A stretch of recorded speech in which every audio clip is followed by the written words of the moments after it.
You're listening to the Wayward Atheist Podcast. Hello, everyone. If this is your first time listening, thank you for joining us. This is a podcast where borders collide, where the gloves are off, where filters are removed, where we tell you exactly what we think about the news, politics, and religion. The Wayward Atheist Podcast is dedicated to free thought, reason, and the pursuit of truth. You can follow us on Twitter at Wayward Atheist, on Spreaker, Stitcher, and iTunes. You can email us at waywardatheistpodcast@gmail.com or leave us a comment on our Facebook page. So without further ado, let's get on with the show. This week's episode of The Wayward Atheist has been brought to you by the Crafty Freethinker, atheist, humanist, and secular jewelry for those who don't like the idea of wearing a torture device around their neck. Find the Crafty Freethinker on Etsy and Amazon. Links are in the show notes, or simply Google the Crafty Freethinker as one word.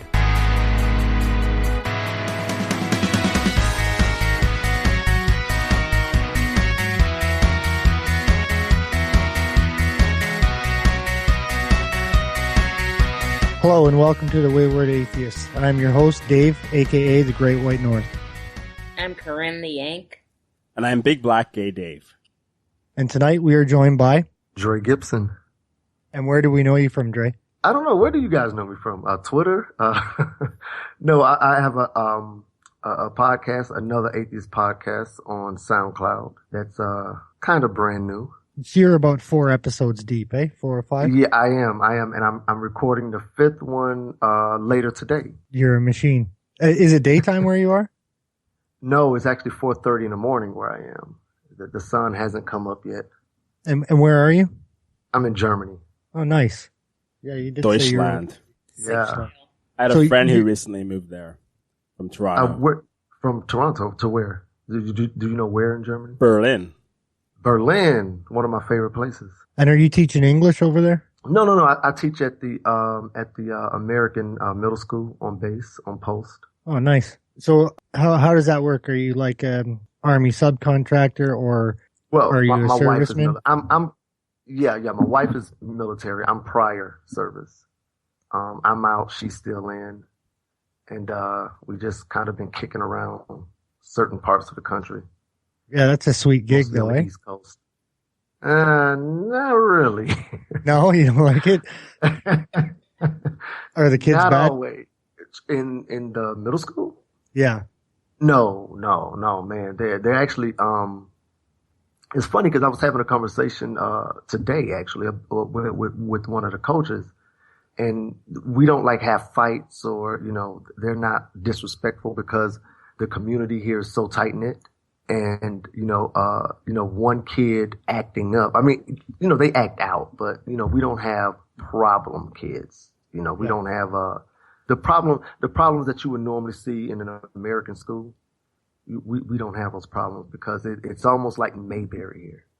There's a very small military community.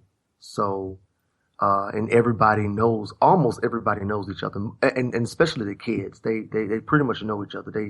We all most of the kids live in the same area. So it's not like you can have a fight with someone and then not see them, at the local store or, at an event. Do you live on base? I don't live on base, but most people do. I got lucky. I actually live off the base and plus my wife is German. I guess I have to. So this is not my first time in Germany. I was here from 96 to 03. I guess you were there as a service member? The first time, yeah, I was. And then I got out the Army and I stayed here for about 3 years by myself. And then I went into the Navy. I went back into the service, but I went back into the Navy. And me and my wife got married right before I went into the Navy. That's a story and a half. Seriously. I have a bit of news this week. This is kind of the segment where if we have any news, then we do it. I hit my goal. So I lost 31 pounds since Easter Monday. I'm 170. Oh, cool. So I'm pretty stoked about that. Congratulations. Congratulations. The last 5 pounds were the hardest. It took like weeks and weeks and weeks for the last 5 pounds to come off. I did slack a little bit though. That tends to happen over the course of the weight loss journey. Yeah. But anyway, so if we don't have any more small talk, we'll get into the next segment, David. This week we're interviewing Drey Gibson, host of Another Atheist podcast. Another Atheist podcast is a weekly show that offers pointed commentary on secular issues, biblical observations from a skeptic's perspective, and prominent guests. You can find the show at anotheratheistpod.com. Drey, thanks for joining us on the Wayward Atheist podcast. Oh, thanks for having me, man. I'm excited. You said on your bio that you were forced to hide your non-belief from family and friends for the majority of your life. Did you grow up in any kind of religious upbringing? If so, what brought you to non-belief? I grew up in a Pentecostal church. I think if you're black in America, that was probably the choice of religion or choice of a denomination for blacks. So I grew up, believing in demon possession and that God speaks directly to you or could speak directly to you. At certain times in my childhood, we were told or encouraged not to watch certain things like Smurfs. Yeah. And now you're in Germany. Yeah. Now I'm in Germany. Yeah. And yes, I grew up in my family is very religious, and I come from a big family. I've said that like on my podcast before. And I always stress that because my family is very close. My cousins, we don't differ between like first, second, cousins. Like, I don't know if most families do that, but we don't do that. So like our third cousins are like our first cousins, and all of them are almost like brothers and sisters. Like, we grew up together. When we were growing up, we played together, I had friends, but, most of my childhood was my cousins and my uncles and my aunts and my entire family is religious, like heavily religious. We prayed sometimes, like at Christmas, we would almost have a church service at Christmas where somebody would end up preaching. Like, that's the type of religious environment that I came. Where did you grow up? I grew up in Georgia, in Macon. You were a Pentecostal. Did you ever speak in tongues? I didn't. Because, it's funny because part of the question was, like how, or I guess the question was like, how did I become an atheist? But I don't know. I don't really feel like I ever believed, like in hindsight, when I look back on it now, I think that like some of us are just like natural skeptics about everything. I think you guys might be able to identify with that, where you just kind of question everything. And I did too. I questioned like everything that was happening, even like demon possession. Like I used to just think like, nah, that shit just looks ridiculous. Like, that don't look, like she's not floating or anything. She's just rolling around on the ground. I don't know, like if you guys ever seen someone demon possessed. I've seen like some YouTube videos about exorcisms and people getting the spirit, and I saw somebody spirit cast out. I saw somebody up close pretend to be possessed by a spirit while playing a Ouija board at a house party when I was a teenager. Listen, that sounds more fun though. Yeah, when you see it like in church and they spit up and like I said, just like roll around on the floor, just jump and act crazy. Everybody else is thinking, oh God, it's a demon. But I don't know, like even like at 7 or 8, I used to just think, man, she's faking or he's faking. Like, that's not real. Don't you think they're kind of faking it to get the attention of the pastor? It is. Yeah. It's I think that's what it is. Or I don't know. Sometimes maybe people could just psych themselves into believing that, they really are demon possessed. I don't know. I don't. Or they have other issues, right? That they would like to blame on a demon. Like maybe they're not that great of a person, or they've wronged somebody in recent past. And then they're like, oh yeah, it was a fucking demon. It was a demon. The devil. And look, I come from that, from that world where, God gets all the glory, and anything that bad happens in your life is the devil. You got into a car accident, it was the devil, but you getting that new car was God. So what you just said, Dave, is on point. It's a way to pass off the blame to someone else, to like relieve yourself of any responsibility. And of course, God has invented a world where he's allowed us to be possessed by demons in the first place too, right? Yeah, because he's such a kind God and loving God. And clearly kind of weak. I mean, he can't even handle his own creation. Shit. Did you find it easier being in Germany away from your family to, say, explore or look into atheism more and kind of be yourself? You know what? Actually, I didn't think, I've never thought about it until now, but yes, before I came to Germany, and this was back in 96, I want to say maybe I was more agnostic. I wasn't really giving it much thought. I just knew that, like in my early 20s, I thought I was an atheist, or I was about to proclaim, atheism, but I wasn't meeting anyone that was truly atheist. Like I would meet someone who said, "Oh no, I don't believe in God," but then they believed, in aliens or something like that. Right? They still believed in something supernatural. Or I would meet somebody black that said, "Oh, I'm not religious," but then they were like 5%ers or, something like that. Like they still had elements of God, like or of a God. And so for a while, I thought that I was kind of alone. I was like, well, maybe there isn't anybody that actually don't believe in God or, magic, maybe there's just different versions of God. So it wasn't until I came to Germany that I actually started, or I met another atheist that was like me, that just didn't believe in anything. That like after, at the moment you die, it fades to black, you lose consciousness and you just no longer exist. So yeah, being in Germany did kind of usher me to atheism. God being weak. Just 2 weeks ago, I lost one of my best friends, someone I knew in high school. When I say lost, I mean he broke off our friendship because I said that. Because I said that yes, this just happened 2 weeks ago. So because you said that God was weak. Is that what? And I actually called God an asshole too. But well, that's true. I also called him, but I said weak, and I said he's an asshole. I called him insecure. I'm not lying. So, and he broke off. And again, this is someone I've known, consistently known. I'm not, we lost touch, and Facebook brought us together again. But no, this was, part of my clique, part of my crew. Yeah. And 2 weeks ago, he broke off our friendship because he baited me into a religious discussion, and I stated the obvious. The God is weak. He's insecure. I even said, "Hey, look, I'm a father. There's no way I would, subject my kids to what God subject us to if we're supposed to be His kids, His creations."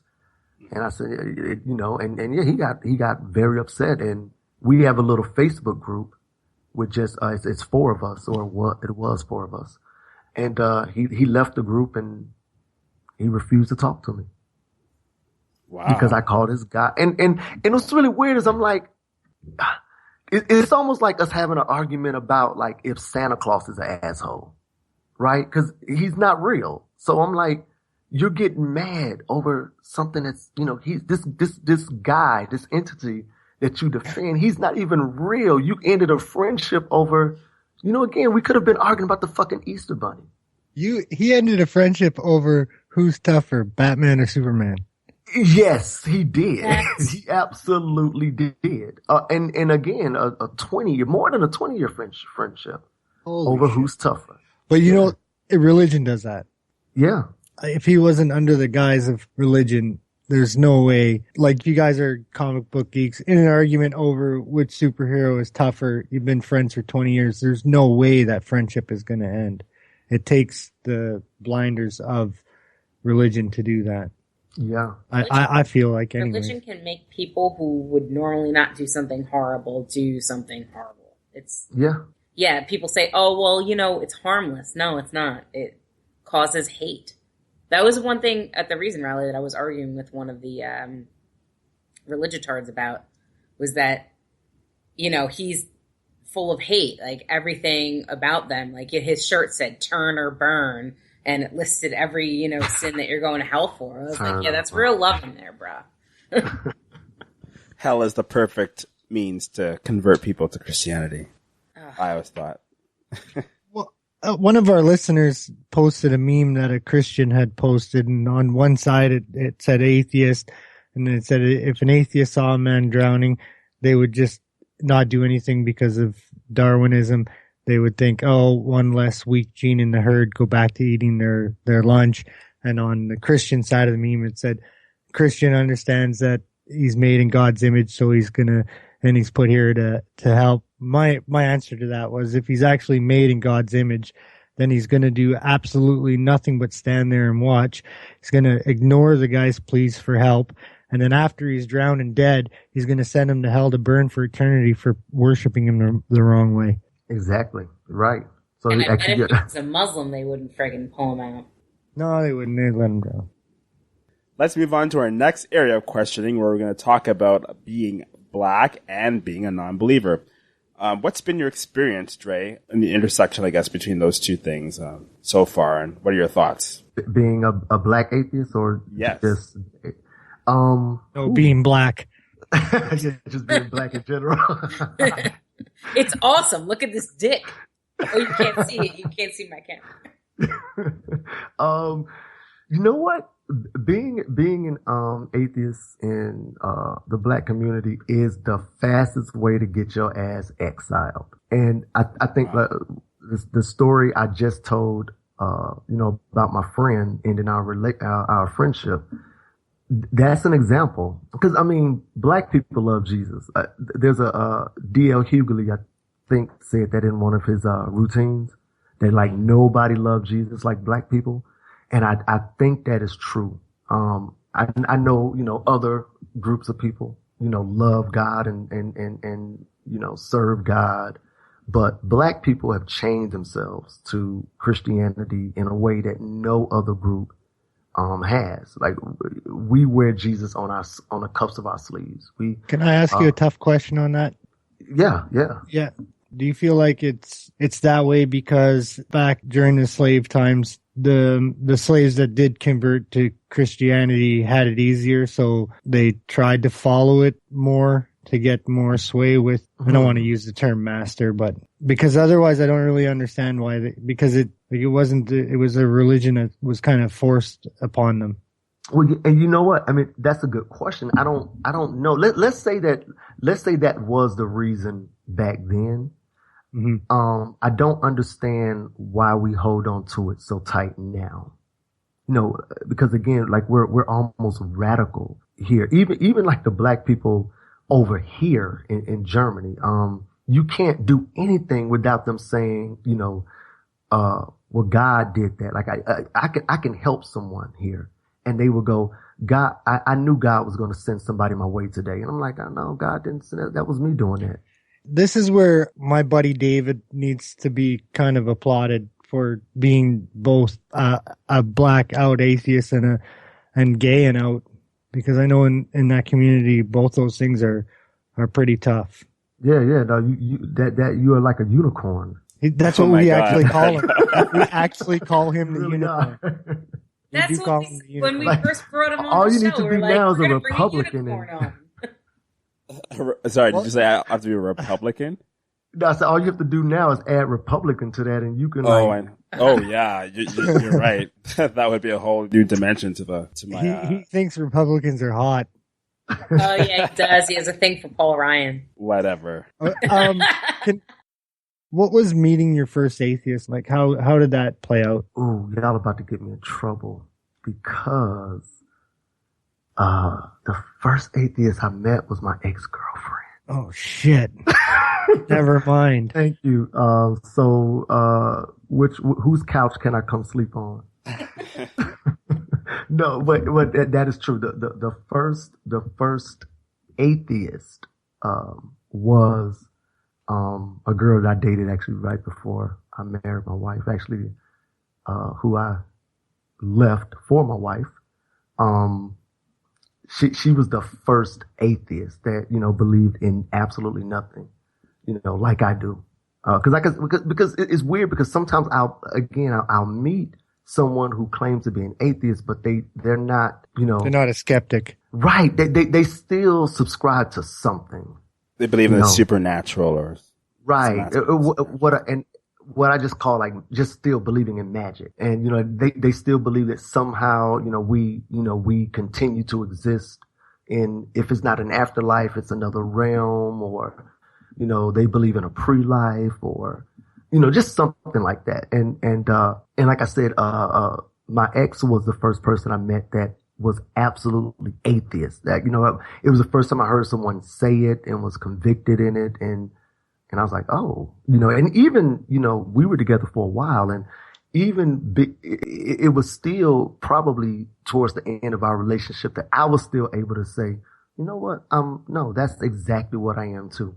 Cause I still pushed back, when we would have conversations, I would still push back, because like shedding yourself of like the belief is a really hard thing to do. Mm-hmm. Yeah. So I would still push back, and I would still, say, well, my family is still happier because, of God. Or I would, when she was critical of religion or critical of church, I would still defend it, because again, it was really hard to shed like that. All of those, the doctrination was really hard to overcome. Yeah, I get that. Personally, for me, I think I might have had a similar experience.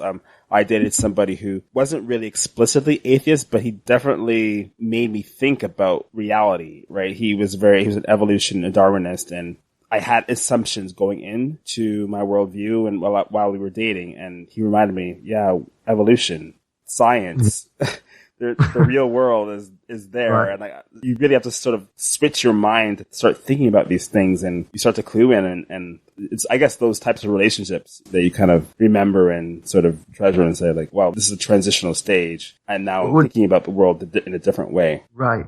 Did you grow up in a religious environment too, or? I grew up Roman Catholic, but I think like you, I never really drank the Kool-Aid per se. Yeah. I never really was, Jesus. I had questions. I still believe in God, but I think in retrospect, I don't think I ever really bought into it. Right. Yeah. It's a weird thing. It's a weird place to be.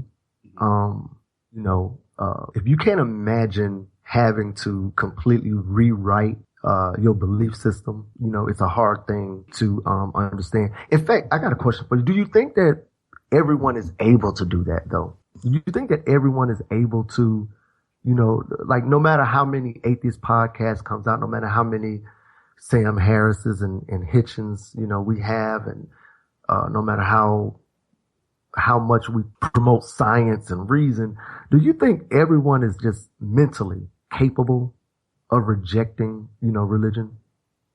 I think before they get to a certain age, yeah.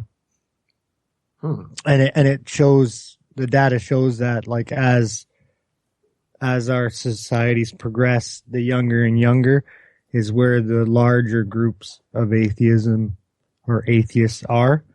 So as our society progresses more, the younger generation is going to keep being atheists, and those younger people are going to grow old as atheists, where now the larger percentage of the population that are religious are older. And I think it's also correlated with educational opportunities too. I mean, it's pretty much a fact that generally the more educated a population is, the more likely they are to be non-religious. Well, yeah. And I should have prefaced that by saying the West, because there's some, obviously Islamic countries and places like the Philippines that are still highly, we're talking 80, high 90s religion. So. Yeah. It is I guess it's difficult to say. I think a lot of it has to do with the effort you put into wanting to know about what's real and what's not real, right? I mean, there's just so much shit in our world, and is it a personality thing where some people decide I want to know what's real, I want to know what it's like to live in the real world and what's actually true versus what's an illusion and what's. Well, there's studies that show that kids who are brought up in religious households have more trouble finding the difference between fantasy and reality. Mm-hmm. Yes, and the children that are brought up in secular non-believing homes are nicer children and are more well-balanced in general.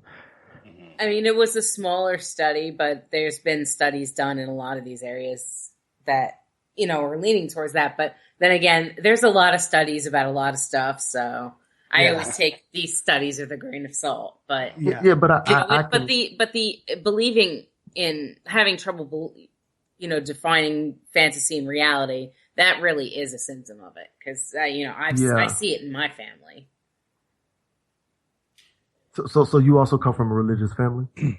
Yes, I'm half black, half white. My half brother's half Korean. I have the UN in my family, but I lost a couple family members. They, disowned me because of being an atheist. But the majority of my family, is, Southern Baptist or Catholic. Wow. And it's my dad's side of the family that's black. So they definitely have that, Pentecostal thing going on in certain areas. Right. And they just, forever, they seem like intelligent people, but they believe in this crap, and it affects their relationships. Because so far, no one in my family has disowned me. They just ignore me. They ignore the podcast. No one in my family has listened to it. Let me rephrase that. One of my cousins listened to my second episode where I tried to take apart the Bible, take apart the book of Genesis. Yeah. And we just got into like a little exchange on Facebook, where, he was saying I was unfair and, and reverting back to the only answer they have is that is you got to have faith. You lack faith, and that's your problem, or that's my problem, is that I lack faith. Mm-hmm. And but what you say to that? I can't even remember. Because faith is just gullibility. It is. It is that. I mean, that's all it is. I used to say to them, before when I considered myself sort of agnostic, I used to say, faith is just not knowing. You're just trying to believe it. When you tell me to have faith, you're asking me to just, believe without evidence. Yes. But I don't remember how I responded to him in this exchange. Bogosian would say it's pretending to know something you don't know. Yes. Yeah. So I always like that definition. Can I ask all three of you a question? Mm-hmm. Would you have rather grown up atheist from a child, or do you find the religious portion of your life important to combating it?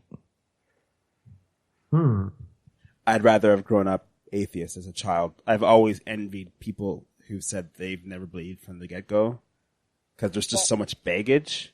There's two ways for that question to go, because I never believed. I mean, probably when I was 6 and younger, I said, yeah, sure, whatever, I believe. But the second I actually, thought about it, and it was very, very single-digit young age, I never really believed, but my family were a bunch of believers. So I didn't grow up in an atheist household, but before I knew what an atheist was, I was one. So... Man, you know what? Drey, go ahead. Yeah, that's a hard question for me because even though I'm atheist and I kind of rail against religion, I actually have great memories. Again, I actually had fun. My childhood I didn't have a bad childhood. And I had fun at church. Sometimes, we would have things at church. And so I had, friends at church. And so I don't know if, I would be the same person today if I would have grown up without, that influence. I think maybe having that influence is is what made me like maybe if I didn't grow up in the church, I wouldn't be skeptical. Right. I don't know how to explain it. I don't know. I don't even know. I don't know which one I would choose. I can say that. Go ahead. So culturally, until I was about 8, I had some kind of belief in a God. I didn't really understand it. And around 8, I knew it was complete bullshit. And I often hear atheists say that the former religious make the best activists, and that they wouldn't give up that religious portion of their life. But I look at all the baggage that religious people carry around with them, and the fear that they live through, believing in hell and demons, and constantly worrying about if you're doing the right thing or you're going to go to hell. And then even the baggage after it, like their sex life, everything involved in it. And I don't want it, man. You can fucking keep it. I would have rather been an atheist my whole life. It really messes with people who are brought up atheists or brought up religious and then come out as atheists and hanging on to that garbage. Because I know I was scared that my father would sell me if I was raped, but I couldn't say it because, it was like, shut up and listen to the preacher, Right, right. Wow. Yeah, and there is a lot of baggage. There's a lot of bullshit. I remember one of the things I was really scared of when I was growing up was the rapture. That was the one thing about, like, I was never scared of being demon possessed, but there used to be these films called Distant Thunder. I think that's what it was called. It was like the old version to Left Behind. I've often heard Smalley and what's his name, the Thinking Atheist, talk about these films. But you go ahead, Drey. Right, and they didn't play at the movies. They actually played at different churches, and we would go to different churches and see these movies. It was, I don't remember how many it was. I think it was like 3, but those movies scared the fuck out of me. Like I really thought, because that was, at least like, around 7, 8, the rapture was still a reality to me. It was something that, could happen, and it could happen at any time, right? I could be going to school and just everybody disappeared, right? Like that sounds ridiculous, right? But I remember once I was we were at my grandmother's house, and I was upstairs, and I came downstairs, and no one was in the house, like no one. And my mother's purse and my grandmother's purse, they were in the kitchen, but nobody else was in the house. And I looked out the back door, and the back door was connected to the kitchen, and in the back was like an alley. And I looked out the door, and I didn't see anybody. My granddad, my aunts, my uncles, like nobody was in the house. And I was like, oh shit, the rapture's happened. And that was a real thought for me. Like, oh shit. And I had to be like maybe 9 at the time. And I was like, oh shit, the rapture happened. And I walked out like around the alley, and one of my aunt's purse was sitting like on his stoop, and it was kind of open. And I was like, oh yeah, definitely the rapture happened. There's no way my aunt would have left her, and this was in Milwaukee. I was like, no way, my aunt would have left her purse, open in this neighborhood. Like, oh man, the fucking rapture happened, and I got left behind like that. And that was like, I was thinking that for like at least 3 to 4 minutes, which seemed like an eternity at the time, but until, my family came around from the front of the house. Like they were all out looking at a car or some shit.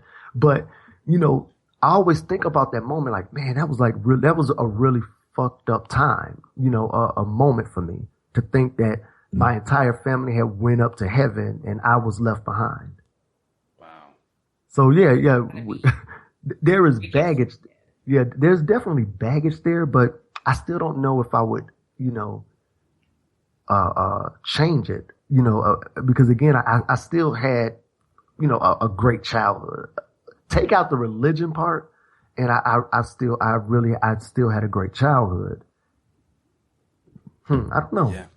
I guess we got to have a part 2 to that question. I got to deliberate on that. Go ahead, David. Yeah. So, why don't you just tell us let's talk about your podcast and what inspired you to start it? You want to talk more about that? Just to be part of the conversation, the secular conversation. I think that I do think there's a movement happening, and instead of watching that movement from the sidelines, I really wanted to be in on that conversation, and some of it was, like I have kids now that are the age that we're talking about now, 8 and 11. And I don't bring them up, we don't go to church, of course, but I don't talk to them about religion. Like I'm not forming their thoughts. I'm going to let them form their own. Hopefully they come to atheism and don't jump into some religious organization, a cult. But I definitely don't. I'm trying my best to sort of be kind of hands off when it comes to that. They know that I'm an atheist, and of course they know my podcast. They know that I have a podcast. But I thought it was important for me to sort of be for them. I wanted to be. I guess the kind of father that, was, so that they can say, well, my dad, he whatever he believed, he spoke about it and he was convicted in it. And he always did what he thought was right. One time, I know I started rambling there for a second, but, we were in Korea a couple of years ago, and my youngest one at the time was like 4. He was in like Head Start. So yeah, he's like 4. And my oldest one, he was in the 1st grade, I think. He was in the 1st or 2nd grade. And there was a girl in his class that was witnessing to him, that was telling him about Jesus and was telling him, about God and hell. And we were in the car and he was telling my 4-year-old at the time that. And that was the moment that I decided to I said, man, you know what? I need to start being vocal the way religious people are being vocal, because I would never tell someone else's kid, or I would never tell my kids to tell someone else's kid about atheism or that they're delusional, but other parents do that. Religious people do that because it's their job. Right, to save everybody else. It's their job to spread the word about Christ. And so it was at that moment that I decided to, well, at first I was going to do a documentary, but that proved harder than I thought. And so I pivoted to atheism. So it's mostly just being part of the conversation and sharing ideas and talking to other atheists, because without the podcast, I wouldn't actually get to talk to other atheists other than on social media. But having a conversation, a live conversation, I wouldn't get a chance to do that if it wasn't for the podcast. Do you feel that your job as a teacher helped you with I don't want to say small talk, because I did listen to your show, and the one thing that I kind of took away from it, that you're good at making a conversation out of anything. Oh, thank you. Well, one, I'm not a teacher. I'm a substitute teacher. Same thing. Yeah. Well, you don't have to preface that. You did that on your show too, by the way. I'm sorry, I didn't hear that part. You preface that on your show as well, by the way. A substitute teacher is still a teacher. Oh, well, thank you. I don't know if teaching, because my background is actually broadcasting. I substitute while I'm here in Germany because there's no broadcasting jobs here for me. But I don't know. Ooh, I don't even know how to answer that question. I think it's the broadcasting then for sure. I didn't know that you had a broadcasting background as well. Yeah. I was a news producer for a while. So it could be that. Or maybe I just talk a lot. maybe that's what it is. I'm just a fucking talker.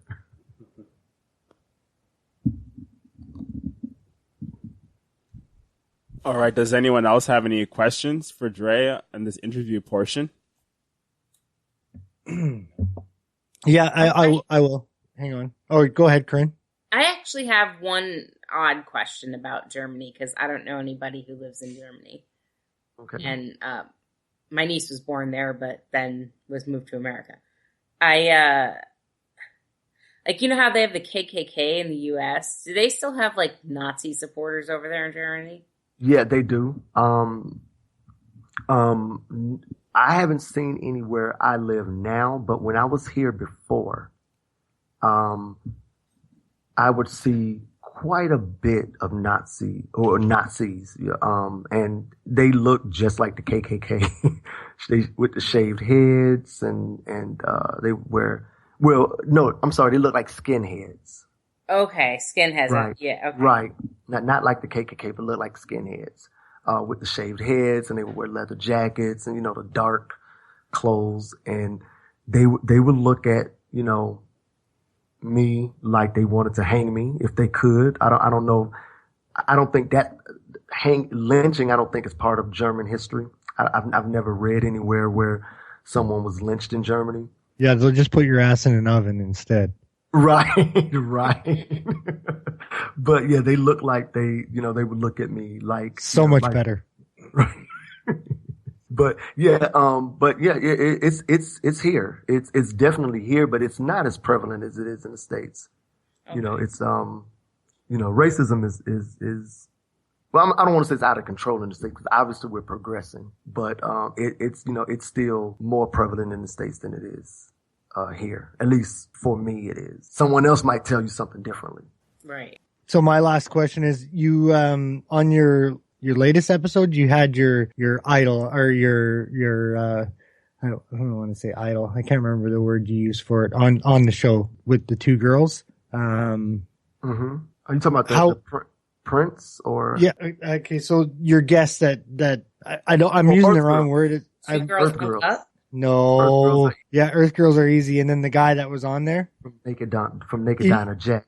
Yeah, you said that he was either your inspiration or what did you say about him for podcasting? I may be using the wrong word here. Not inspiration, but I was introduced to the podcast like the week that my podcast came out because both of them at the same time, started kind of throwing support my way, like retweeting me, and they both sent me messages and followed me on Facebook, and Jack even friended me on Facebook. But my inspiration, as far as other podcasts, was actually you named one of them, the Thinking Atheist. I listened to the Thinking Atheist. That's a really great podcast. Cognitive Dissonance is one that I listen to every single week. Glory. Glory Hole, like every week. I would not miss Tom and Cecil. Atheistically Speaking, I started listening to him kind of late. I just started listening to Tom maybe a year ago, but later than it, even though I knew about him, but I didn't have, the time in my week to, fit him in there. But I listen to him when I can. Now, I don't listen to him every week, but whenever I can. He's on my list. He's on my Stitcher list, but I don't always get to listen to him. But Naked Diner and Earth Girls, they both have great podcasts. But I don't know. I don't know if they're inspiration because I didn't know about them before. I was using the wrong terminology. I think you said that you were starstruck, or it was like having celebrities on. It was like having celebrities on.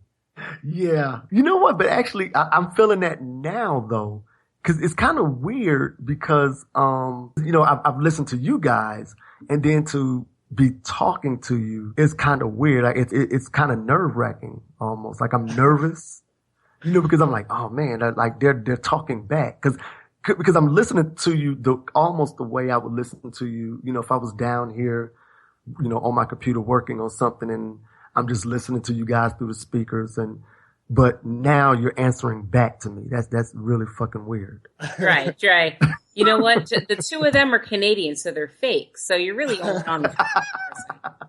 Oh, he lives in a fake country too. No, Germany's real. Oh, okay. Oh, fucking Germany gets real status and Canada doesn't? What the fuck? You're Canada. God damn it. All right, segment over. We've been interviewing Drey Gibson, host of Another Atheist podcast. You can find the show at anotheratheistpod.com.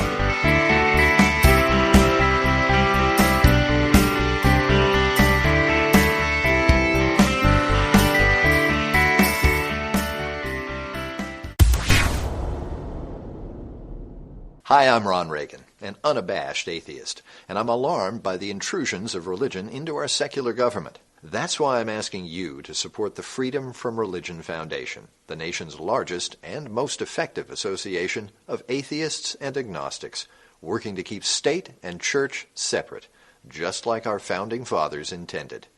Please support the Freedom from Religion Foundation. Ron Reagan, lifelong atheist, not afraid of burning in hell. Hey guys, I normally don't do trigger warnings, but I just wanted to let you know that this segment was recorded prior to the shootings in Florida. So if you think talking about mass shootings, gun control, NRA is going to be too much for you, you might want to skip this segment this week. Okay, have a good one. We should take special interest in who's going to replace Antonin Scalia at the U.S. Supreme Court. Yes. He was a friend of gun owners. He was a friend of the Second Amendment. Now we've got a 4-4 tie with 4 liberals and 3 conservatives and a swing voter. Right. And anything can happen. This presidential election that's looming, if a liberal Democrat is elected president, then there goes the Supreme Court. It could be 2, 3, 4 justices. And I think the Second Amendment would be in great peril if that happens. And at that point, we would have to come to an understanding, which we've been sort of taught, it's been taught out of us, that the courts do not have the last word on what the Constitution is. They decide particular cases. They don't make law. Their decisions, unlike the Roe v. Wade usurpation, don't extend to the whole of society. They're not supposed to. And we may have to reassert that proper constitutional balance, and it may not be pretty. So I'd much rather have an election where we solve this matter at the ballot box than have to resort to the bullet box. Yeah, and also, there's impeachment, too, which I think the people in Congress are loath to use it. So, Corinne, did you want to say something about that initially, or? Yeah, it's just another story kind of with this rise of these conservative, fundamental Christians. Everything is just, bullets, guns. That solves every fucking thing in this country. More fucking guns. The one thing... Oh, sorry, go ahead, Corinne. He's talking about the fucking Supreme Court. I mean, there's a 2-party system. I mean, one is going to outweigh the other at some point or another. And he's saying, it's got to get, turned to violence. So the one thing that I kind of have been taken away of the attitude of the far right Republican lately, and especially in that video here, is do they not understand that they're not the fucking good guys? Like, no, they don't. Like, you're not saying that you want more conservative judges on the Supreme Court so that they can vote against gay equality, so that they can vote against racial equality, so that they can fucking put more guns in the hands of fucking fucktards that are going to go in and do mass shootings on people. You're not the fucking good guys. You're just not. Get it through your fucking head. I don't even understand how a person would actually think that they're doing the right thing by voting against a normal person or a sane thinking person to be on the Supreme Court. I don't even know where you would begin to have the cognitive thought process to think that you're on the right side of history and that you're a good fucking guy. It doesn't make sense to me. Yeah, we're supposed to progress forward And, this pushback to fundamentalism, it just seems like, we're definitely going backwards. And it just doesn't seem like we're going in the right direction as a country at this point anymore. And I actually have another American on with me, so that's freaking awesome. So I'd like to hear what you have to say about this. I agree with Dave. What's really crazy is that they actually do think that they're the good guys. They think that because what they want to do is they want to take the country back to a time where white men sort of ruled, where women and minorities were suppressed, and the good old days, the 50s and the 60s. It's almost like they're longing for those days. Yes. And what they don't understand is that there's no way you're going back to that time. The only thing you're going to do is you're just going to collapse our country. That's you're just going to make us implode, because there's no way you're going back to any version of that. But Drey, when you look back on the story of America and you look at slavery, racial segregation, oppression of gays, oppression of women, the white male, and I'm a white male, so don't get all fucking crazy and send fucking emails. I don't really care. The right-wing people in that story, they're the bad guys. The story is told as them being the fucking bad guys. The history lesson is that they're the fucking bad guys. Well, yeah, in hindsight, yeah. But they're doing the same thing now. And what I don't understand is how those people can look at that history and see that their mindset and their behavior is the same as those and not understand you're the fucking bad guy. You're Gargamel. Well, yeah, because bring they're it back bigots. to the Smurfs. You're the fucking Gargamel. Right. No, because they're bigots. Evil don't know it's evil, or it likes being evil. One of the two. But, it's like, how stupid, irrational people don't know they're stupid and irrational. And all of those adjectives could be applied to the radical left. In fact, who was that? Because I didn't catch the voices. Who were the two guys talking on that audio file? Larry Pratt. Corinne, do you know who the other one was? I was interviewing him. I just know that I know they were just saying some ridiculous fucking shit, man. And I agree with you. It's like, how can you say that out loud and not go, ooh, that don't sound good. I should never say that again. That's why I feel like this general election is more important than people think. It is. Because it's about that Supreme Court justice. I mean, that's one of the bigger things there. So it is. It is. I wanted Bernie more than anything. I was dying for Bernie. But at this point, you got to take what's left and just hope that next election cycle, I mean, it's 4 years, maybe this could open up, a bigger party system than just the two parties. So for me, when I'm looking at this audio excerpt, it's a bit of a more nuanced argument. So these people are afraid that liberal justice will be nominated and that the Second Amendment will be gutted, which is not realistic because that's not how the Constitution works. Yeah, I know. Right? So the worst for them, in their opinion, that Supreme Court ruling could do is maybe limit the scope of the Second Amendment, but the Second Amendment still there. He even said that in his fucking rambling, that the Supreme Court justice doesn't change the Constitution. They hear individual cases and they make decisions based on that. He even admitted that they can't change the fucking Second Amendment. Yeah, and the Supreme Court, their ruling does take precedence across the entire country. So I'm not sure what he was saying before, but he was making a weird point. But what the Supreme Court interprets the Constitution, and it flows from there, right? But if they're afraid that the Supreme Court's going to limit the Second Amendment, well, the Second Amendment has a history of being sort of restricted. Like the 2005 ruling has not been the way that the court has been ruling on gun rights over the course of the history. Yeah. Well, yeah. I mean, it's super easy to get a gun. I mean, shoot. Here's the biggest. Yeah, I'm looking at one right now. Right, but you know what? Look, here's the biggest problem with that side. It's that the idea that the way he phrased it is gut the Second Amendment, right? Is that how he phrased it? To gut it? Yeah. And see, and that's the problem. They really think that someone is going to come knock on their door and, say, hey, look, I according to this list, you have this many guns, give them to me.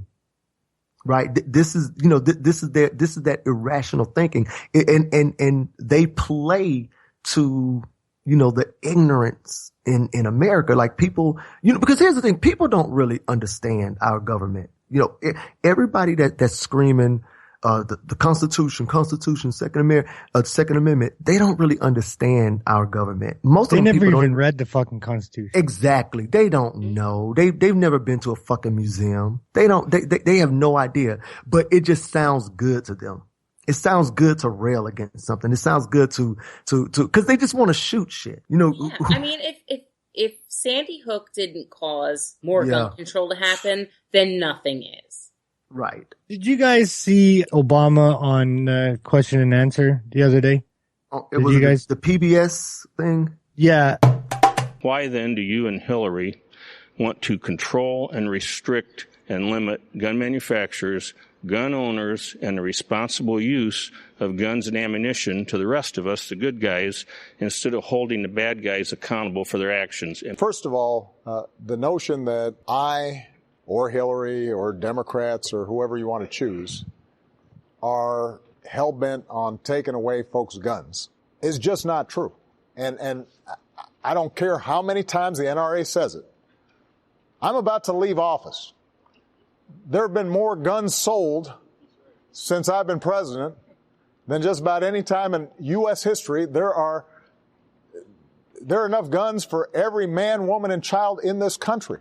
And at no point have I ever proposed confiscating guns from responsible gun owners. So it's just not true. What I have said is precisely what you suggested, which is why don't we treat this like every other thing that we use? I just came from a meeting today in the Situation Room in which I've got people who we know have been on ISIL websites, living here in the United States, U.S. citizens, and we're allowed to put them on the no-fly list when it comes to airlines. But because of the National Rifle Association, I cannot prohibit those people from buying a gun. This is somebody who is a known ISIL sympathizer, and if he wants to walk in to a gun store or a gun show right now and buy as many weapons as ammo as he can, nothing's prohibiting him from doing that, even though the FBI knows who that person is. So, sir, I just have to say respectfully that there is a way for us to have common sense gun laws. There is a way for us to make sure that lawful, responsible gun owners like yourself are able to use it for sporting, hunting, protecting yourself. But the only way we're going to do that is if we don't have a situation in which anything that is proposed is viewed as some tyrannical destruction of the Second Amendment. And that's how the issue too often gets framed. And that's the perfect answer. You want guns, but this guy's going to have them too. But the NRA has never been for stopping bad people from having guns. Isn't their philosophy like... At the NRA, of course they're going to want Muslims and members of ISIL not to have guns. The NRA, I would call it a racist organization as much as I would call it an extreme right-wing organization, David. Yeah, because... I would say that they would want guns out of the hands of black people and brown people. I agree. Well, my grandmother was a member of the NRA and black, and one of the best shots I've ever met. So, I mean... That's always been an undertone, a racist undertone in gun culture. It's like, yes, guns for white people or white men, but if a black person wants to... I personally think that there's just too much fucking guns in this country. Well, there is. I don't understand how like, you know, in Australia they had the massacre and it was like, we're getting rid of the guns. And they said, okay, yeah, good idea. Sandy Hook happens, this freaking slaughter in elementary school. And our guns, they're just more guns than ever. Right. Do you think that, Dave, the president's answer, do you think that it resonated with that guy at all? Because I don't. It resonated with the crowd, and it resonated with me, and I think it resonated with any logical thinking person that is going to be looking at a situation. I live in a country where we have common sense gun control. You can have a hunting weapon. You can use it at the target range as long as you don't have a violent criminal record. If you want a handgun, you got to be a pretty stellar human being. For me to think about the gun show loopholes, because that was one of the things that Obama was talking about, the ways that the ISIL members can get guns that are in the U.S. and can do lone wolf attacks like the guy did in Canada on our parliament. That loophole of the gun show, there's no record check, there's no mental health check. You can just go in and buy whatever's there. To a Canadian that has his entire life, because I think gun control in Canada came in the year my family immigrated here, it's fucking insane. Like, to think of the people that can go to those gun shows and buy guns and ammunition is fucking crazy. Yeah. It is. It's fucking crazy, man. But before the president said that, were you like on the other side of that argument? So okay. So hang on. I wasn't on the other side of the argument, but I didn't really have an expectation for his answer. So I already knew that Obama wasn't taking people's guns. That's just fucking stupid. That's just stupid. But I waited on his answer because he could have given a canned answer. He could have given, like, if you had a Hillary Clinton up there, the answer would have been fucking bland. Oh, I love my guns. I was hunting last week with me and fucking Slick Willie. Like, you know what I mean? Like, he could have given a canned answer, but I thought his answer gave practical data to conversation that was probably bothering him for the longest time. Cause he can give a little bit of a lash in a comedic way, Obama. So like the birther shit, and he's coming for our guns. And I think he had just had enough of that. And it was almost like when the guy asked that question, he was like, finally, there, I can say what I actually need to say, because this fucking guy has asked the question I've been waiting for somebody to ask, and I'm going to give his ass a real answer. But I almost feel like I've heard him say that before. I don't, not in this manner, Because again, like I said, I'm going to butcher it. Mine was 15 seconds. His was 4 minutes long.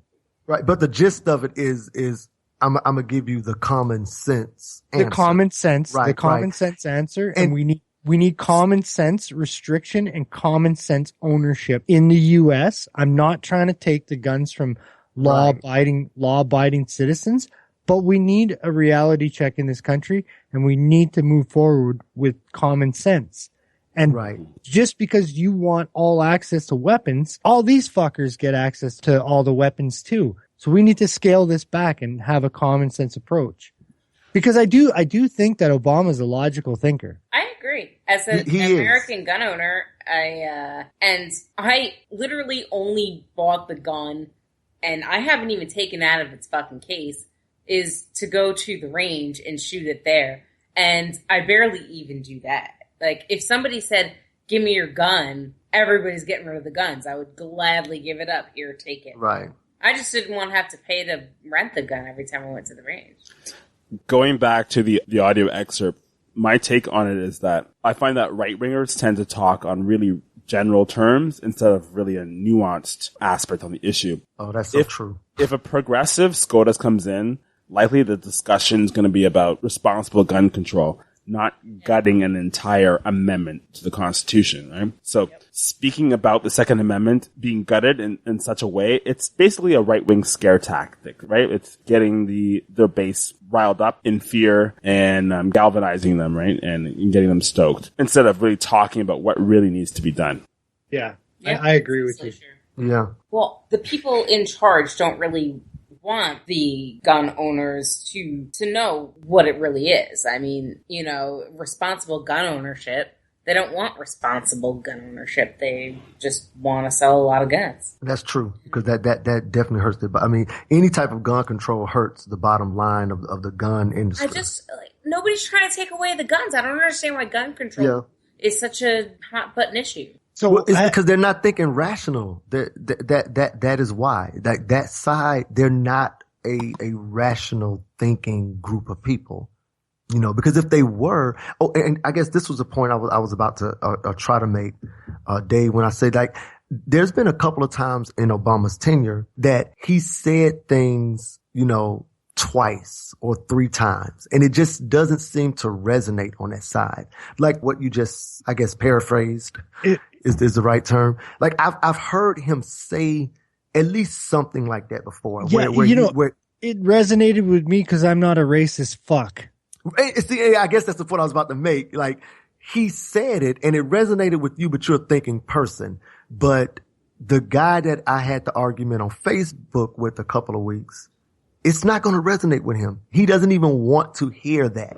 It doesn't matter how Obama says it. It doesn't matter how Obama could write it, in the most simplest way. And they're just going to reject it. They're going to refute it because they don't want to.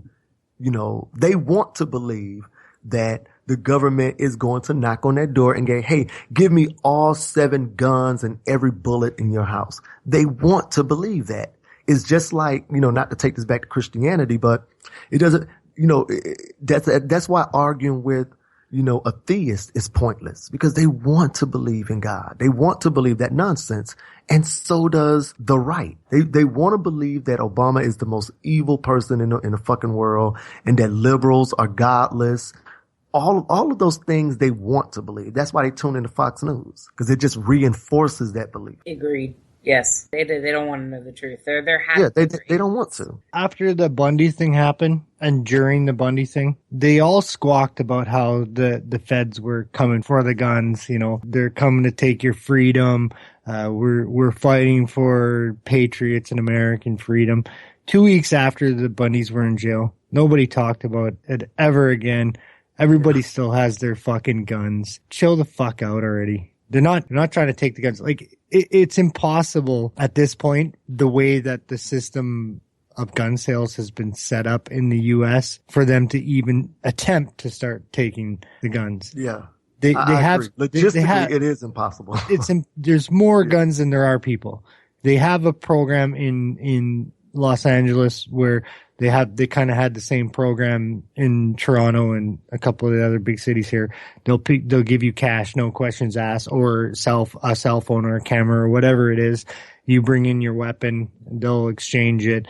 Nobody gets charged. They just,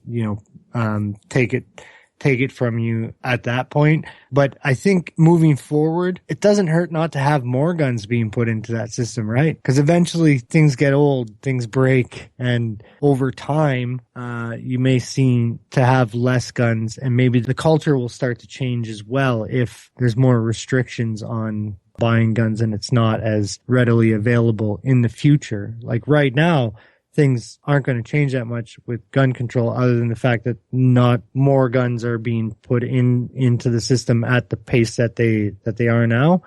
But I think the mentality and just the overall culture would be better off with common sense gun control. Wait, were you just saying, because that's something I never thought about, if this is what you're saying, is that eventually, like the youth of today, when they get older, they would just move away from just purchasing guns. There would be less gun owners just in general. Yeah. So we have a completely different culture here than we did in the 70s or in the 60s, because back then there was no gun control in Canada. So our gun culture is a completely different scenario than it was back then. Obviously we do have big cities and there are inner city gang problems and there are a few shootings, but if you compare even population percentage wise, average murders per year in Canada is about 550, and that's for 35 million people. And that's not 550,000, it's not 5,000, it's 550. About a quarter of those, not even a quarter of those, come from gun violence. So the culture will change over time.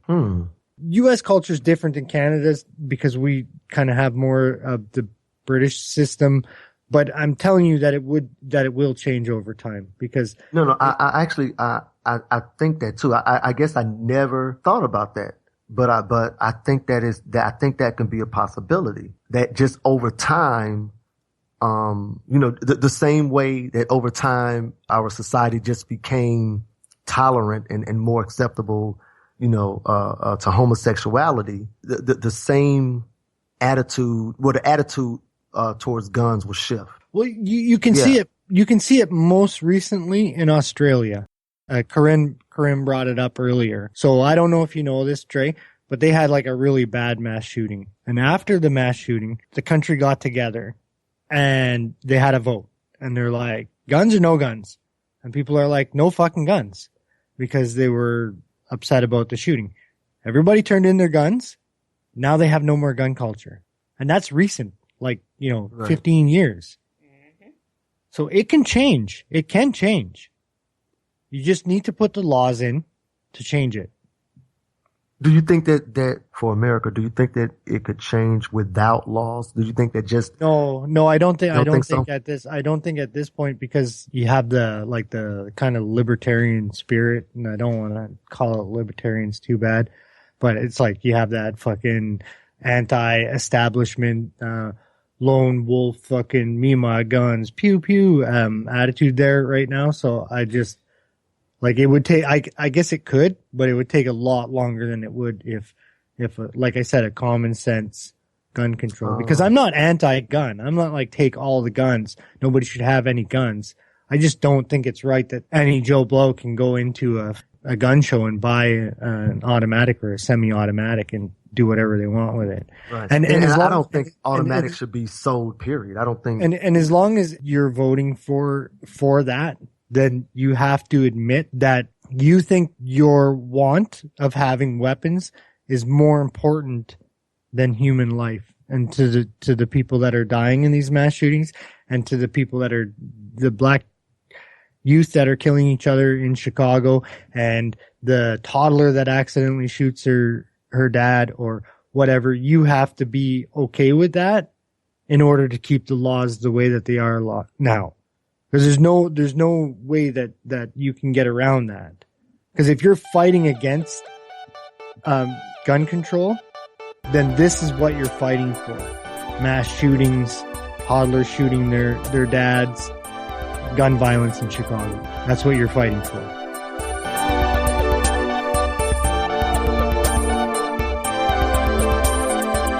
To the curious, the inquisitive, the seekers of knowledge, to the ones who just want to know about life, about the universe, about yourself.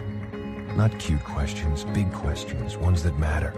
To the rebels, the artists, the free thinkers, and the innovators who care less about labels and more about truth, who believe nonconformity's more than a bumper sticker, that knowledge is more than words on a page.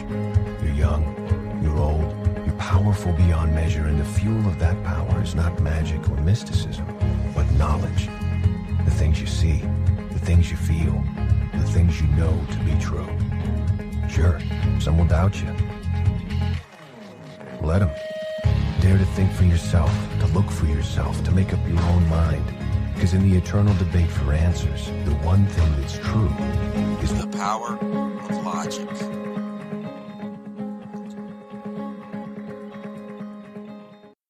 What do you think is going to happen now that the Supreme Court has legalized same-sex marriage? I've found, Steve, that the homosexuals don't want equality. They don't want equal treatment. What they want is to destroy everybody who disagrees with them. So first of all, they've gotten the Supreme Court saying, okay, homosexuality is a constitutionally protected right. Now we've heard from Justice Kennedy that the personhood and the love between two men or two women is something that's protected by the Constitution. That gives equality to whatever they want. But that's not going to be the end of it. They're going to insist that any organization that disagrees with homosexuality is eliminated. There's going to be a vendetta against tax-exempt status, vendetta against any kind of government grants, for example, to students who want to study in schools. When you see what was done to Bob Jones University, that's just a warm-up to what's going to happen. Unless there's something dramatic that takes place, the Supreme Court, to think that we've got 5 men and women, 5 unelected people who are controlling of the moral destiny of this nation, and they're stripping us of the defenses we have to have against radical Islam and the other forces of secularism trying to destroy us. And the Supreme Court is making it more and more difficult to assert these foundational values. Okay, first of all, motherfucker, radical Islam is not fucking secularism. Let's just get that out of the way. Yeah. Like straight away. That is further than even fucking old crazy Patty Pat. Like, it is probably just about as far away from secularism as you can get. Well, it is. It's an extreme theocracy that controls every aspect of your life. Banking, sex, marriage. God, I'd have to wear a garbage bag. Yeah, and you'd be wearing and making me a sandwich. Yeah. Fuck that. Wasn't that Islam stuff? That was like a red herring, wasn't that? That was. It really was. And the other thing that I wanted to say about that I noticed was, what the fuck is he talking about? Seriously. Was any of that fucking a coherent thought? He didn't even know what he said. I thought it was just me, because I was like, I'm not following actually anything, because he talked about being like destroying, going after their tax exempt status and student loans. I'm like, what the hell are you talking about, Pat? He believes that homosexual or like gay rights activists are against people's free speech and will thus try to shut them down by going after their tax exempt status, shutting down their organizations and their schools and all that. I think that's what he was saying. Yeah, but student loans. He was talking about fucking student loans. Am I wrong? He mentioned something about student loans. Was he saying that they'd be denied if they disagree? They would be denied if they disagree. Yeah. He's fucking crazy. Here's the funny thing: is like he gives a lot of power to the LGBT community.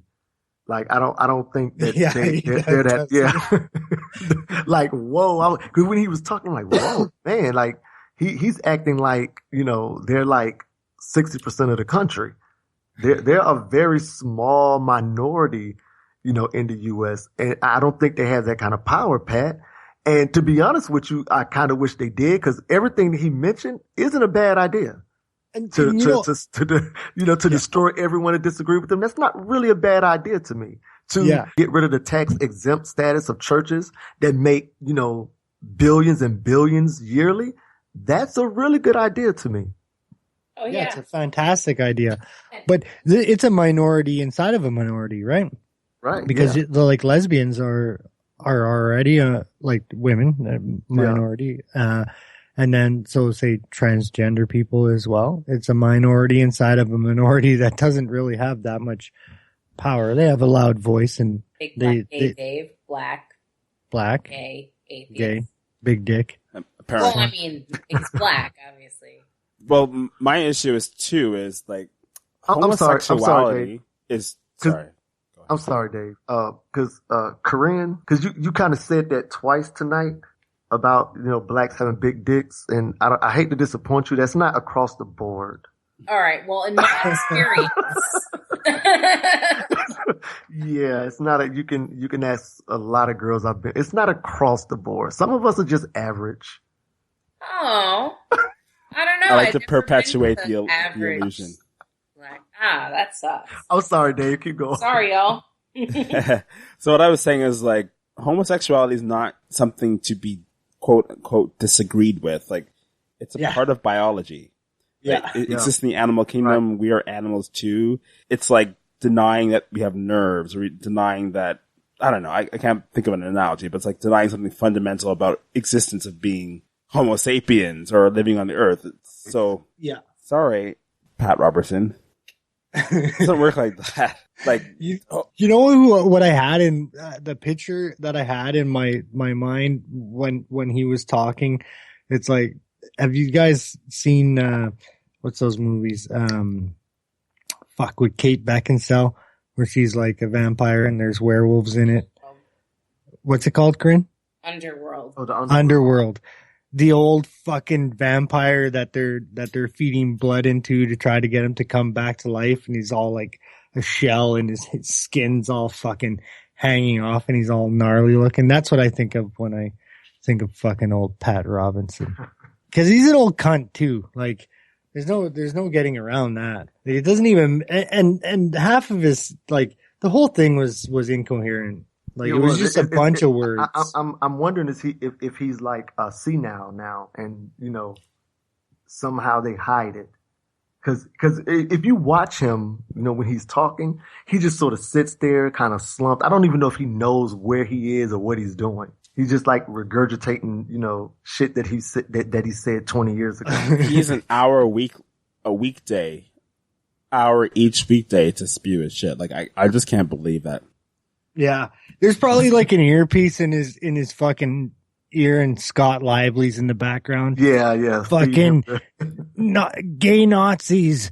They're fucking doing experiments. Tell them about the experiments. That's what's going on there. Yeah, because that was just crazy. It's like, hey, they want to destroy anybody that disagrees with them.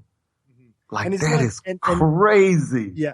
The other thing too is, like, whenever you hear somebody like Pat Robertson or Scott Lively, they always want people to believe that there is a gay agenda, which is fucking to be fabulous. They always want you to think that like, oh, once they get equality, it's not stopping there. They're coming for your children. Slippery slope. They're going slippery slope. They're going to gay everything up, and soon after they gay everything up, you're in concentration camps. Let me kind of spiderweb, and let me ask you guys a question, because this is something that I've noticed. I've heard other people, say this too. Especially, I've heard Bill Maher say this. But is it possible that the reason conservatives are so against homosexuality is because maybe the majority of them are and fighting it? Yeah, so they've done studies on this, and like, it's a fact that they may not be outright gay or in the closet, but they've had homosexual fantasies, right? I mean, tendencies, that's and they kind of discuss them, that they feel that way, so they put their outward anger towards the object that is making them feel like they're gay as well. Right, because look, and you can't say about all of them. You can't say it about all of them, right? Because some people are just fucking assholes. But those are the people that are just following, that's towing the line, though. Because the whole problem for them has to be they're imagining what's going on in the bedroom. Yeah. Right. That's the part that's disgusting, or supposedly disgusting to them. It might be the opposite. Because the other thing is how they draw lines to the most perverted ideas, like bestiality. I never hear that term come up on the left. I only, when the term bestiality come up, it's always on the right. Like, none of my friends, I've never heard any liberal or anybody for that matter say, oh man, I want to, have sex with an animal. But it seems to, on that side, especially if you listen to, conservative talk radio, it comes up a lot. Anytime you talk about homosexuality, the next step, and that train is never late, is, and that's going to open the door for bestiality. And I'm always, always go, why are you even thinking about that? Like, how does your mind go to bestiality? Because mine don't. How do you link the two? There's two, like, prime examples of what we're talking about. That's Pastor Manning being one. He's always talking about, he's another idiot. And he's admitted that he's had homosexual fantasies in the past. And the other one that comes to mind, we played the audio on this show, on our old podcast.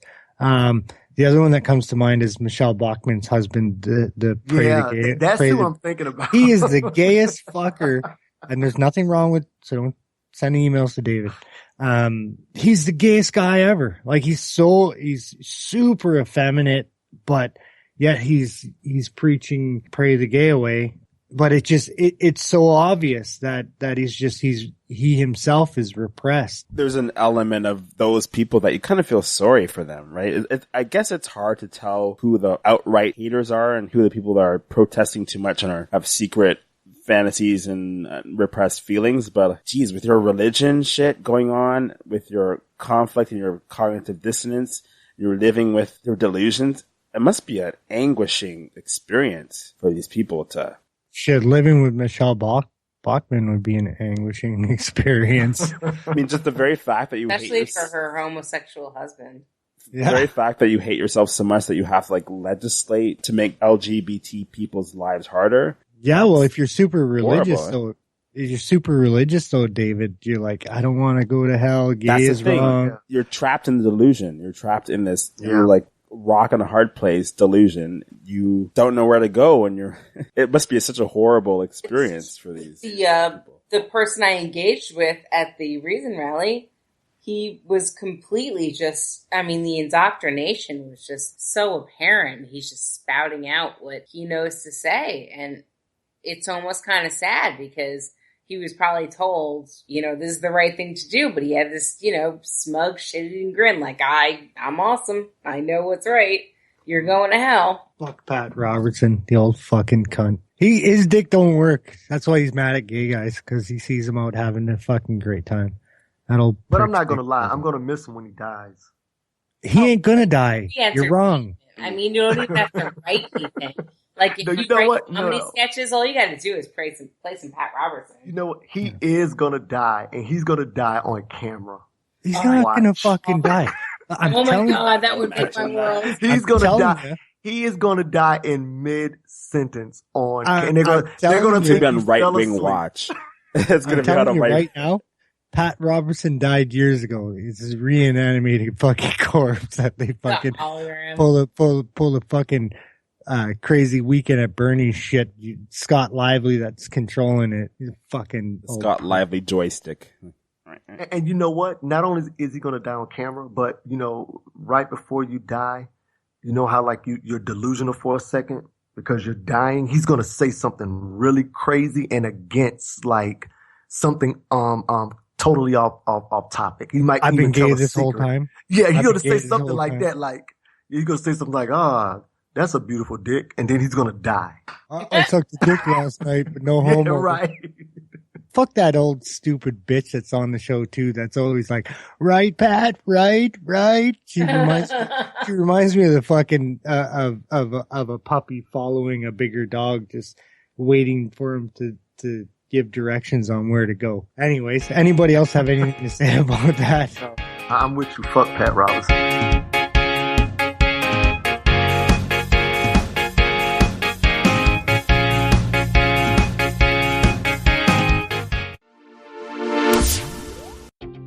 Do you keep your doubts about religion to yourself? Do you have questions about God that you never ask? We have a better way. American Atheist offers a diverse community for people exploring reality religion-free. American Atheists is leading the charge for equality and the separation of religion and government. Join the most vibrant atheist community in the country. Your voice matters because equality matters.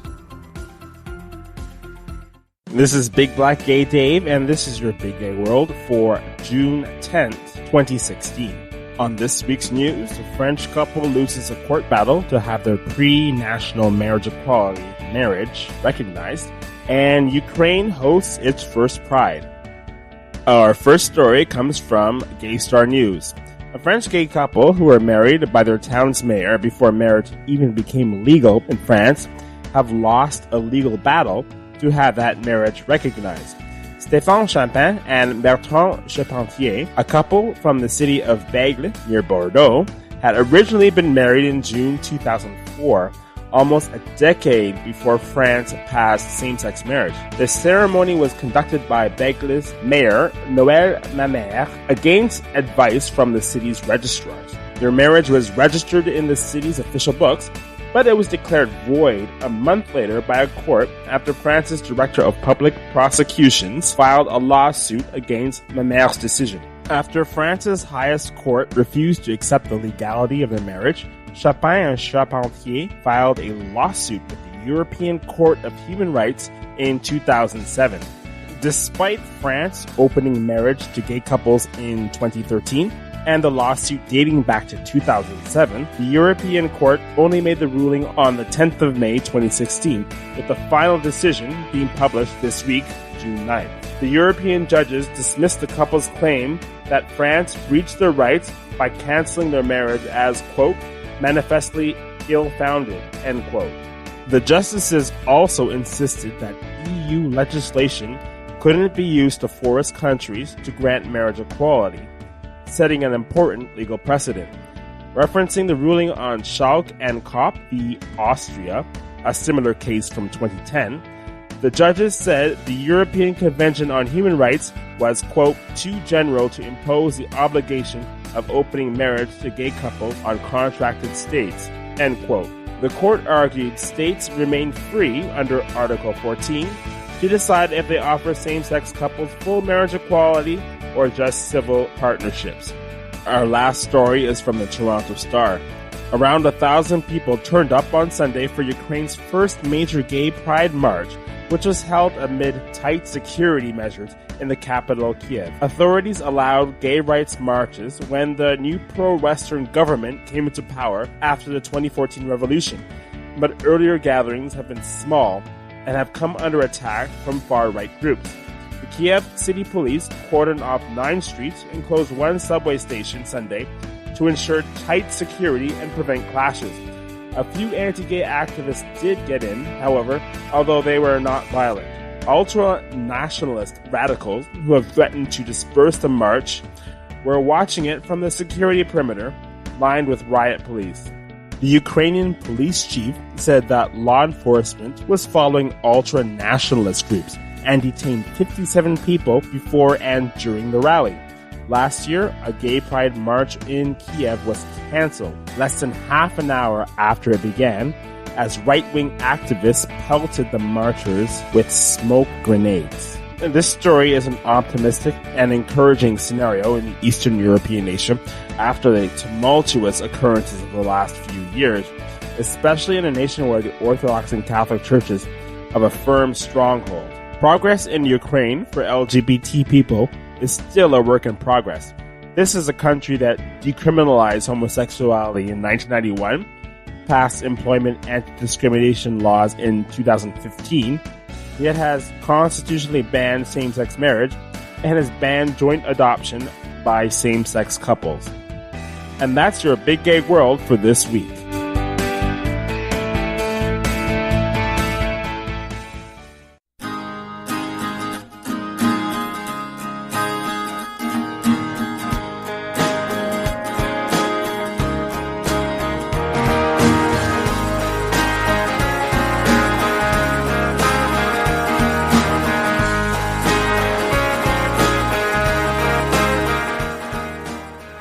A bomb-sniffing dog entering Target store in Evanston tonight.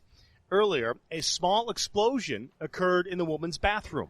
Minor damage to the women's washroom. There were no injuries. Commander Joe Dugan says no one was inside that bathroom when the explosion happened a little after 4 o'clock. Early indications are that a plastic bottle was used, but no projectiles like nails or tacks were inside. Might have been possibly like a plastic bottle. They observed some plastic debris in there, maybe some type of device like that. So I don't really care if it wasn't like the biggest bomb ever. Children still could have been hurt.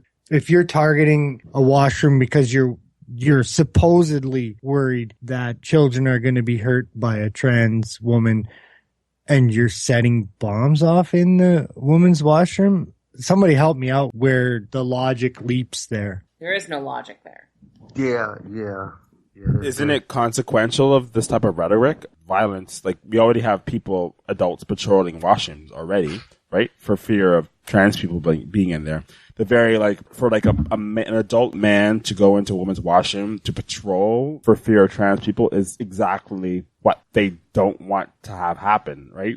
This was never an issue before, though, David. Like it wasn't and even the extreme case that a lot of the people that say, "Oh, I'm okay with trans people and I'm okay with trans women, and if they've had the surgery, I'm okay with them going in the woman's washroom." But what I don't want is a guy that's not even making the transition saying, "Oh, I'm a woman inside, so I'm going to go into the woman's washroom."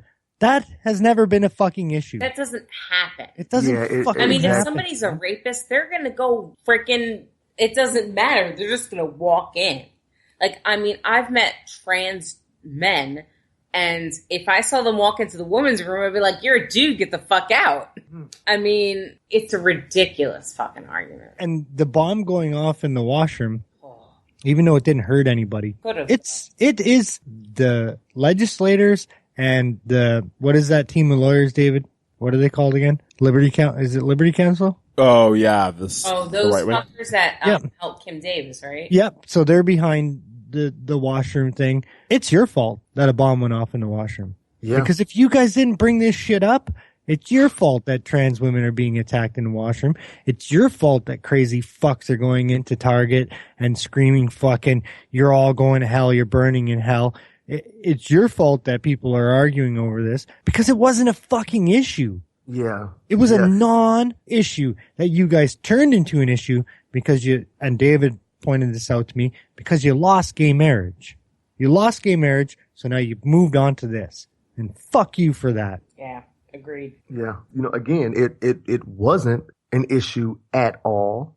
Like, I never thought about this before 3-4 months ago. I never thought about this at all. I never, do you know how many women could have walked into the man's bathroom while I was in there? Because if you look like a man, there's no reason for me to look at you. And if you're a woman, if you're in the woman's bathroom and a trans, walk in and they have the appearance of a woman, there's no real reason for you to look either, because you're really only giving people, like that initial glance, right? So again, and there isn't any reports of a transgender raping anybody in a bathroom. But that is their other way to demonize, homosexuality, though, by saying, again, drawing that line to something that's, completely irrational. If you're gay or you're transgender, you're out to rape. And the data, I keep on saying data like I'm fucking some kind of scientist or something. The research shows that it's straight males that do all the raping and pillaging. Right. Like, it's like gay men are not on the radar for molesting children. Women, a very small percentage. Trans people, not even a blip. It's straight males. And they're going to rape either way. Like just because you're not letting the people that aren't actually doing the raping in the washroom doesn't mean it's going to stop. And the other thing is, like, the reason why we never thought about this before is because I don't really think about where other people go piss and shit. Like, it doesn't, like, it's not something that's in my thought process. And I've been in the washroom and girls will come in because there's a lineup in the club way too fucking big for them to wait in, and there's no lineup in the guys' washroom, and they'll come in and use the washroom. Who gives a fuck? And I would do it the other way too. If like, you know what I mean? If there was a lineup for the guys' washroom, no lineup for the girls' washroom, I'll go take a piss in there. I don't give a shit. You know what I mean? Like right. It's so stupid. It's asinine. Well, I do care about the girls coming into the bathroom because I don't want them to, realize. See your little dick? Yeah. That matters. And it's not little, I'm average. Thank you. It's a good sign. Adults are going to be adults. I've worked in a workplace where the washrooms were co-ed. Before I worked there, I was in a place where the washrooms were segregated. So it was a bit of a shock before, but you get used to it. And was there anybody ever raped? No. Were people getting raped left and right? Like, but you live in Europe or whatever. You live in Europe. You've traveled around, so you've seen co-ed washrooms. Yeah. And was there a problem? Was there ever an issue? Honestly, you can't. It's apples and oranges. The mentality in other countries is nothing like America at all. It's completely different. What are you trying to say? That Americans are rapists? We're something. Wait, I thought that was the Mexicans. I mean, no. Hey, look. Other countries don't have. My mother is here right now. She's been here a week, and she can't get over that I leave my back door open. She cannot get over that. She puts the what do you call the top lock. The deadbolt? The deadbolt. She puts that on and I'm like, well, we've never put that on since we've been living here. No one's going to walk in the house. It's just not going to happen. It's big, and of course she makes her joke like, well, I'll be the first case. I'll be the first one in Germany ever to be murdered, but you can't make, that just don't exist. Well, it exists. Of course, rapes exist here, but I'm saying it's not as widespread as it is in the States. Culturally, you can't compare co-ed washrooms in Europe. I'm seeing them pop up here now on purpose because of what's been going on. So like, at some events, in Canada, they're starting to do that. There's a place in Saskatchewan, a museum in Saskatchewan that has made their washrooms, permanently co-ed. No, but actually, when I think about it, I think one of my former employers, they actually did have a rape occur in a co-ed washroom. They did have a co-ed policy. It wasn't about transgender people, though. Yeah. Well, I guess that's what you really have to kind of point out. That, and it was an employee on employee, right? Yeah, it was employee. So they. What the fuck? Like, how did he not think he was? I don't know the details. I don't know the details of it, but he must have been crazy. He had to be crazy. I know the women's washrooms have swipe cards. To get into women's washroom, you need to have your security card going in. But not the men's. The men's, you just go in. And then the reason why was because of a violent incident that happened, so. Because transgenders are just running up in there raping. Right. Yeah. But again, that's what you got to point out, is that it's men that's raping and not transgender. Because even if a man dressed as a woman and walked into the woman's bathroom with the intention to rape, it's still a man. He just used that, as a cover. To walk in.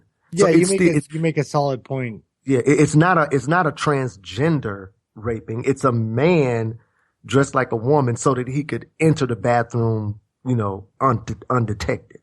Mm-hmm.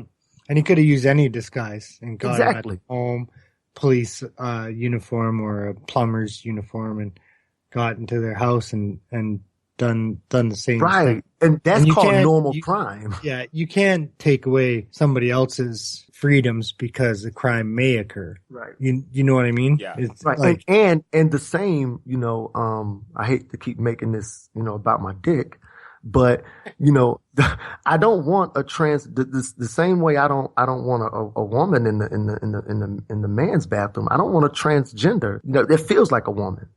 I don't want that person in the men's bathroom with me either, because she's going to see for me, I'm cool with it. I wouldn't want trans women to come in and feel scared or that too. Mostly about seeing my junk, seeing your tiny little pecker, crooked too. I heard. I certainly wouldn't want to make her feel uncomfortable. And if I saw anybody else doing that, I would definitely, like if I was an American, don't really have the problem here as of yet, but if I was in the States and I was in one of the states that was forcing them to go into the male's washroom and, people were giving them a hard time, I would intervene for sure, because it's already a fucking shitty situation for them. That's going to get a lot worse, right? Like they're talking about the safety. They're talking about the safety of people that haven't even had anything happen to them yet by putting other people's safety at risk. That we do know happens for sure. Trans people are murdered. We've done crazy. We've done this on the show before. We've talked about this and especially minority trans. They're murdered at something like, I can't remember the exact number, so I'm just going to pull one out of my ass. It's like twice the rate of a regular person. I don't know if that's exactly what it was, but it was like super high. So we do know that happens. What we know doesn't happen is trans women don't go into the washroom and rape little girls. And what's interesting is that places like Target, who's constantly being targeted, and yeah, but places will have to start adding security to, at least around the restroom areas, not for people being raped, but for idiots attacking transgender. Yeah. It's really crazy how this is going to play out, or could play out, all because, again, Which 6 months ago, this never would have happened. It wasn't a problem. Really it wasn't an issue. No, I don't think anyone thought about that 6 months ago. No, because you don't think about where other people go to do their wee-wee. You just don't. It's not like it's a private thing, and I don't want you thinking about me taking a dump, and I don't want to think about you taking a dump. It's one of those things where going into a fucking stall. I don't see what the issue is, in my personal opinion. I mean, people are just either pissing or pooping. I mean, who the fuck cares? Yeah. Like who's hanging around in the bathroom that long to make friends, to figure out, what your real, sex is? I don't get that either. I mean, there were already stories of, people who look like they might be. Yeah, the lesbian. That was a week. That was a week after. Yeah, and it was a police officer. Yeah. A police officer that did it. You know where child predators go to washrooms to get children? Fucking like the cosmic adventure places where Funland. That's where they go. They don't go to Target. They don't go to wherever, because children aren't running free and wild. But in those places where, they have slides inside and everything and all the games and like a Chuck E. Cheese. Like a Chuck E. Cheese or a Dave and Buster's or whatever. Well, Dave and Buster's more adults, but you know what I mean. Like a play place for children. That's where the predators are going to be. They're going to be where the fucking children are. Where the children are going to be unattended and running around wild. They're not going to be in a washroom in fucking Target, where most likely the dad or the mom is, standing right outside the stall. Because I'll tell you, if I had a daughter, I have two sons. If I had two daughters, 6 and 4, I'm taking them into the guy's washroom with me. I'm not sending them into the washroom by themselves. They're too small. And when they're old enough to go into the washroom by themselves, I'm standing outside the door because I'm a responsible parent. Right. I'm not just going to send my children into the washroom and, it's been an hour. I wonder what's going on. Like, it's fucking stupid. Yeah. Anyways, kind of beating the crap out of a dead horse here. Well, they started it, though. Yeah. We wouldn't be talking about it if they wouldn't have brought it up. Like, honestly, it's like every week something fucking else with these fucking assholes. Like, seriously, I think we've had this washroom segment on. I think last week was the first week that we didn't have it on since it came out, because the stupidity just keeps compounding. It's ridiculous. Yeah. Well, that's been the show for this week. I really want to thank, of course, always Dave and Corinne. But Drey, you were an awesome guest. Thank you. Thank you. Yeah, thanks for coming on, Drey. Thanks for coming on. I'll give a shout out to Baboon, of course, our most solid listener, and Mike too. And our most Polish listener. Yeah, our most Polish listener. The Polish power, the sexy, the delicious, the ravenous Baboon.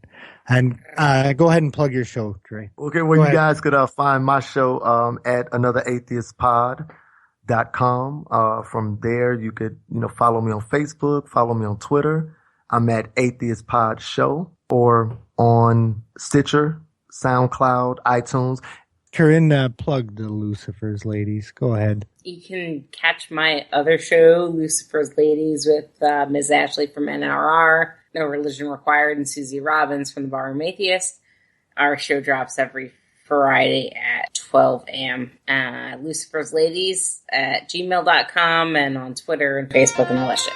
Okay, that's been the show for this week. Love you, bitches. Good night. This was the Wayward Atheist Podcast. You can email us at waywardatheistpodcast@gmail.com. Find us on Twitter at Wayward Atheists and on Facebook.com/Wayward Atheists. If you enjoy our content, feel free to leave us a review on iTunes, and feel free to support us at patreon.com/Wayward Atheists.